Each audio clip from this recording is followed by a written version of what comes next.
नमस्कार, शाम के 4 बजने वाले हैं। वक्त हो गया है फास्ट एंड फैक्ट्स का। फास्ट एंड फैक्ट्स में आपको दिखाएंगे दिन की हर बड़ी खबर पूरी रिसर्च के साथ। मैं हूं अदिति अवस्थी और खबरों के सिलसिले को शुरू करते हैं। लखनऊ एनकाउंटर में मारे गए आतंकी सैफुल्लाह के पिता को भड़काने की कोशिश की जा रही है। कानपुर राष्ट्रीय उलेमा काउंसिल के अध्यक्ष मौलाना आमिर रशादी ने सैफुल्लाह के पिता सरताज से कहा है कि आप क्यों डर रहे हो, हम आपके साथ हैं। रशादी अब सरताज को भड़का रहे थे। उस वक्त पूरा मोहल्ला वहां मौजूद था। रशादी ने भड़काते हुए कहा कि हमारे साथ आजमगढ़ में ऐसा हुआ तो हमने उसकी लड़ाई लड़ी। रशादी ने यह भी कहा कि किसी पुलिस वाले की हिम्मत नहीं है कि वो सामने आ सके।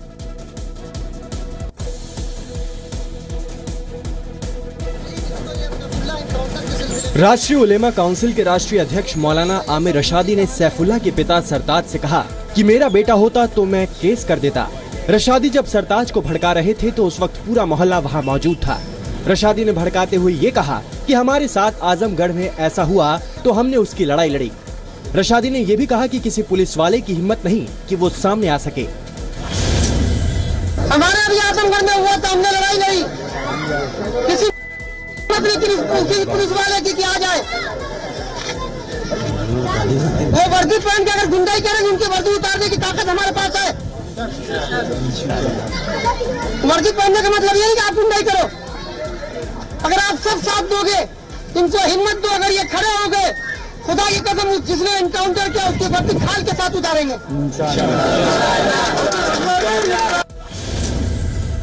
आजमगढ़ के राष्ट्रीय उलेमा काउंसिल के राष्ट्रीय अध्यक्ष मौलाना आमिर रशादी गाड़ियों का काफिला लेकर कानपुर पहुंचे। सैफुल्लाह के पिता सरताज अहमद से लगभग 45 मिनट तक बातचीत की। मौलाना आमिर रशादी ने कहा कि इतनी बड़ी घटना हो जाने के बाद डीजीपी क्यों सामने नहीं आ रहे हैं।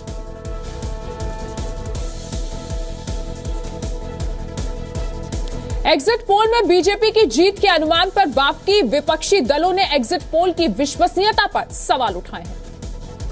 ज्यादातर एग्जिट पोल में पंजाब को छोड़कर बाकी 4 राज्यों में बीजेपी की सरकार बनते हुए दिखाने पर एग्जिट पोल के नतीजे राजनीतिक दलों के निशाने पर आ गए हैं। समाजवादी पार्टी के नेता रामगोपाल यादव ने कहा है कि एग्जिट पोल के नतीजे दबाव में बदल दिए गए हैं। राहुल गांधी ने कहा कि बिहार की तर्ज पर इस बार भी एग्जिट पोल गलत साबित होंगे। वो सर्वे बिल्कुल नॉनसेंसिकल है, वो सही नहीं है। मैं आप लोगों की पोल नहीं खोलना चाहता हूँ, वरना मेरे पास कई चैनल्स के इससे पहले के ओरिजिनल सर्वे हैं, 2 दिन पहले के, जिनको दबाव देके बदला गया। क्या कहना है? कहना है कि कांग्रेस पार्टी और गठबंधन यूपी में जीतेगा, और क्या कहना है? सर, बिहार में भी एग्जिट पोल देखे थे मैंने। आप मीडिया के एग्जिट पोल देखे थे बिहार में? जी।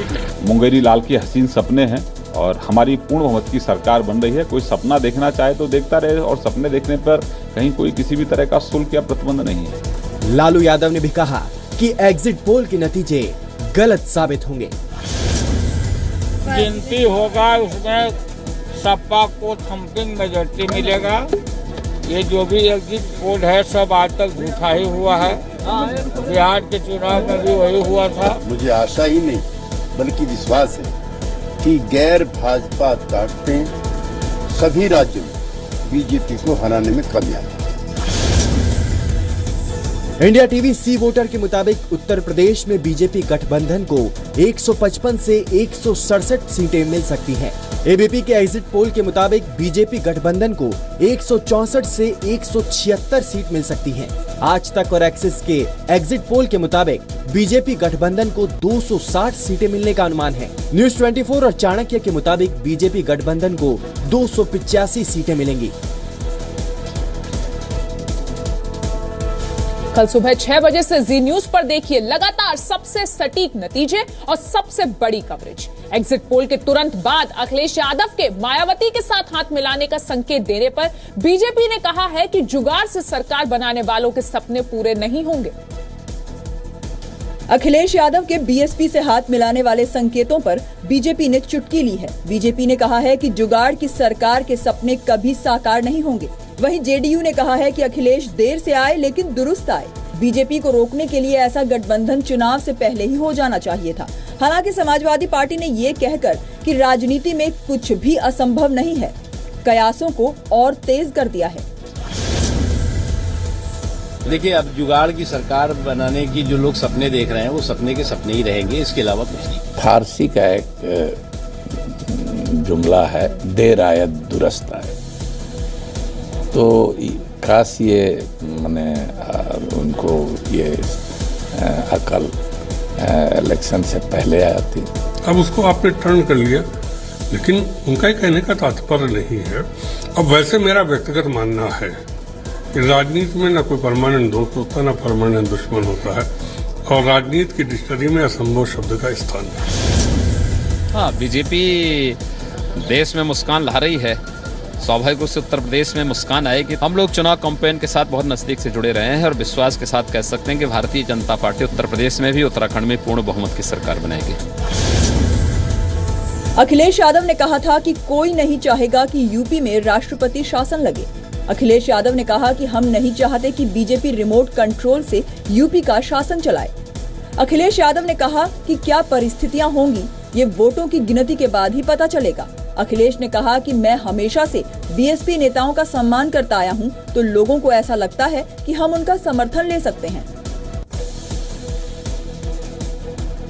कल आजम खान ने कहा था कि अगर समाजवादी पार्टी हारती है तो अकेले अखिलेश यादव जिम्मेदार नहीं होंगे।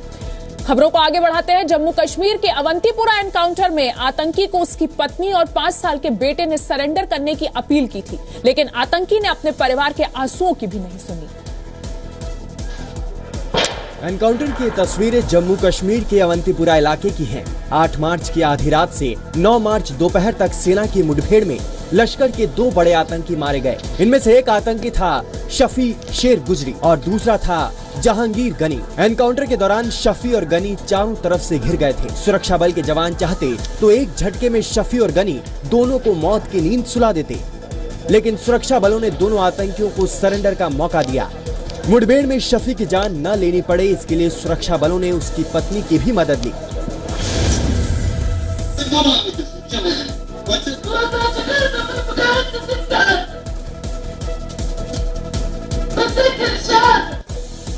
पत्नी और बेटे की अपील का शफी पर कोई असर नहीं हुआ और वो फायरिंग करता है। आखिरकार सुरक्षा बलों ने दोनों आतंकियों को मार गिराया। इस बार भी सुरक्षा बलों के ऑपरेशन के दौरान स्थानीय लोगों ने आतंकवादियों के समर्थन में नारे लगाए और पत्थरबाजी की। कि काफी लोग ऑपरेशन साइट पे आने की कोशिश कर रहे थे और वो बहुत जगह से कांग्रीगेशन उनका था। उस कांग्रीगेशन को पुलिस ने बहुत ही रेस्ट्रेन और बहुत ही प्रोफेशनल तरीके से हैंडल करने की कोशिश किया। कश्मीर में पिछले 2 महीने में सेना और बीएसएफ ने 28 आतंकी मार गिराए हैं। रविवार को पुलवामा के त्राल में हिजबुल और जैश के 2 आतंकियों को सुरक्षा बलों ने मार गिराया था। रिपोर्ट के मुताबिक घाटी में करीब 200 पाकिस्तानी आतंकी सक्रिय हैं, जो हिजबुल और लश्कर के हैं। और इस आतंकी के सिर पर इस कदर पागलपन सवार था कि 5 साल के बेटे के आंसू और पत्नी की अपील भी बेअसर रही। खबरों को आगे बढ़ाते हैं। उड़ी आतंकी हमले में मदद किए जाने के शक में पकड़े गए पीओके के 2 युवाओं को आज पाकिस्तान को सौंप दिया गया।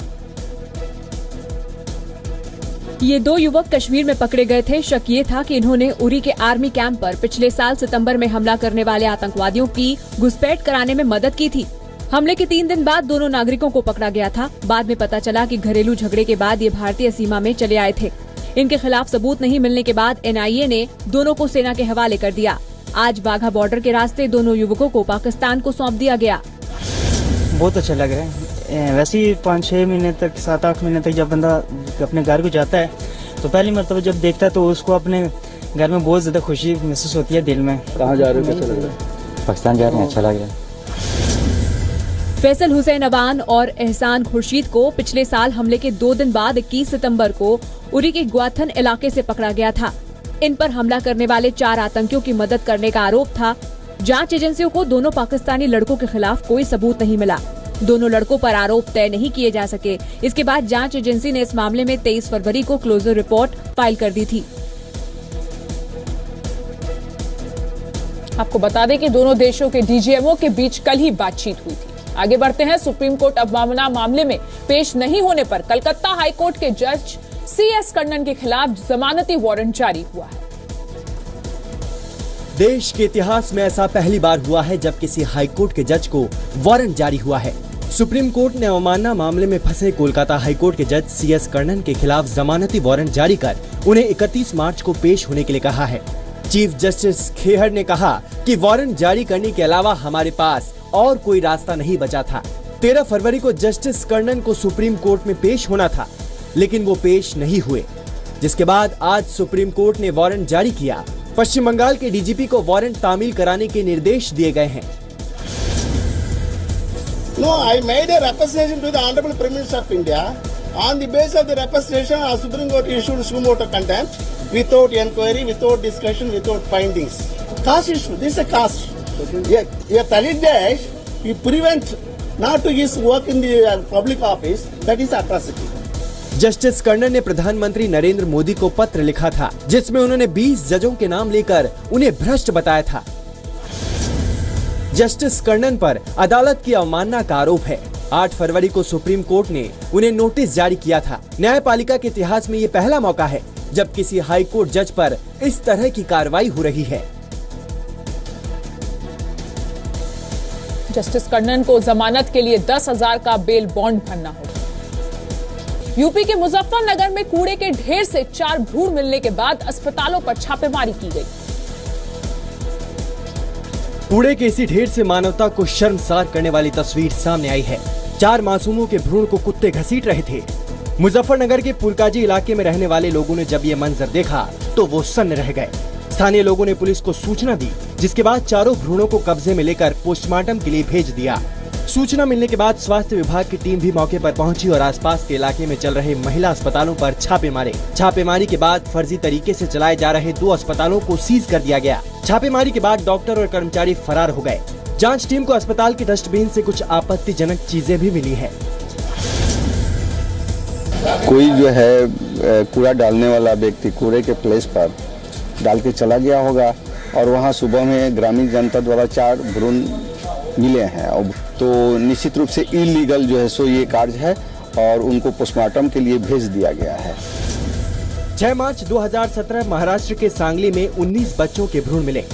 25 जनवरी 2017 हरियाणा के यमुनानगर में 2 MBBS डॉक्टर समेत 4 लोग कन्या भ्रूण हत्या के आरोप में पकड़े गए। अप्रैल 2016 में पंजाब के अमृतसर से कन्या भ्रूण हत्या के आरोप में महिला डॉक्टर पकड़ी गई। हमारे देश में कन्या भ्रूण हत्या अपराध है, लेकिन फिर भी हर साल हजारों मासूम बच्चियों की कोख में ही हत्या कर दी जाती है। इलाहाबाद में एक 5वीं क्लास की छात्रा के साथ बलात्कार की कोशिश के बाद उसकी हत्या कर दी गई। 5वीं क्लास की छात्रा अपनी मां के साथ सुलभ शौचालय घर के पास होने के बावजूद शौच के लिए बाहर जाने के लिए इसलिए मजबूर थी क्योंकि सुलभ शौचालय पर मनमाने पैसे वसूले जाते थे। शौच के लिए बाहर जाने के दौरान बदमाशों ने छात्रा के साथ रेप की कोशिश की। नाकाम रहने पर छात्रा की हत्या कर दी गई, जबकि मां अस्पताल में जिंदगी की जंग लड़ रही है। तो वहाँ 2 लोग, एक लोग कौन थे बैठे थे वहाँ, ये जो आगे आगे निकली पीछे उसकी माँ थी और जब ये पहुंची तो इसको दबोच के लेके भाग गए। तो तब तक में माँ पहुंची। अब जब तक में माँ पहुंची उसको गला घोट दिए और फिर माँ को भी घायल कर दिए। जो लड़की जिसकी उम्र कम से कम 10 से 11 साल थी, वो अपनी माँ के साथ शौच के लिए सुबह 6 बजे लमसम जा रही थी कि 4 से 5 चापा लेके बैठे हुए थे। लड़की को घसीट ले गए। माँ जब बचाने दौड़ी तो उसकी माँ पर हमला किया गया और माँ अपने आप को बचाने के लिए हटी तो वहाँ उस लड़की की जगह ने हत्या हुई। उन दोनों पर हमला किया गया जिसमें उनका गला रेत दिया गया था चाकू से। तत्काल पुलिस मौके पर पहुंची, युवती और माताजी को अस्पताल पहुंचाया गया, जिसमें युवती की मृत्यु हो गई है और माता की हालत गंभीर है। अभी तहरीर लिखकर